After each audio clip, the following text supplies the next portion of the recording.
அந்த கடைசி படம்னும் பொழுது இந்த பெண்கள் எப்படி என்ன சொல்கிறதுன்னே தெரியல. ஏதோ ஒரு மேஜிக்கு விஜயிடம் இருக்கிறது, அது மட்டும் நமக்கு தெரியுது.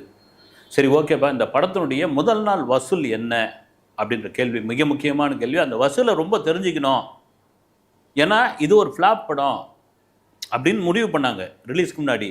இந்த படத்தை இணையத்தில் விட்டாச்சு, 1.5 கோடி பேர் பார்த்துட்டாங்க. இந்த படம் கிட்டத்தட்ட 6 மாதம் கழிச்சு 6.5 மாதம் கழிச்சு ரிலீஸ் ஆகுது.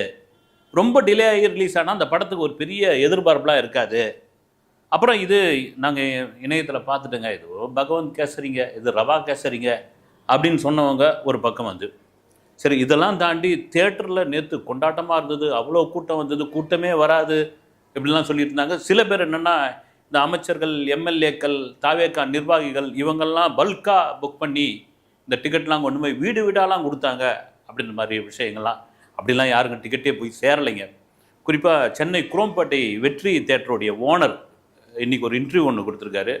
முழுக்க முழுக்க நாங்கள் கவுண்டரில் தாங்க டிக்கெட் கொடுத்தோம், அதுவும் ஆன்லைன் முன்பதிவில் தான் இந்த டிக்கெட் வழங்கப்பட்டது. நாங்கள் எந்த விதத்துலையும் அந்த டிக்கெட்டை வந்து அதிக ரேட்டுக்கு விற்கவே இல்லை. நீங்கள் என்ன வேணாலும் செக் பண்ணிங்க, ஒரே ஒரு காட்சி நாங்கள் அப்படி தான் விற்றோம். ஏதாவது ஒரு வீடியோ காட்சி, ஏதாவது ஒரு ஆடியோ, ஏதாவது ஒரு விஷயத்தை நீங்கள் ப்ரூவ் பண்ணி காமிச்சிருங்க, நாங்கள் ஒத்துக்கிறோன்னு ரொம்ப கான்ஃபிடெண்ட்டாக சொன்ன விஷயம் வந்து.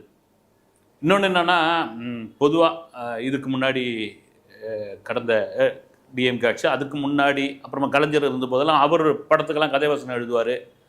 பொன்னர் சங்கர், இன்னும் நிறைய படங்கள்லாம், அந்த படங்கள்லாம் பார்த்திங்கன்னா கட்சிக்காரங்க முதல் நாள் டிக்கெட்டை அந்த மொத்தமாக பல்காக வாங்கிடுவாங்க. பல்காக வாங்க சொல்லி உத்தரவுலாம் கூட போயிருக்குது.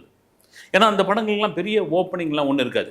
விஜய் படம் மாதிரியான ஓப்பனிங்லாம் இருக்காது, அஜித் படம் மாதிரியான ஓப்பனிங் இருக்காது. கதைவசனம் எழுதியிருக்காரு, ரைட், ஓகே. அதில் நடித்த நடிகர்லாம் ஒரு சாதாரண நடிகர்கள் தான்.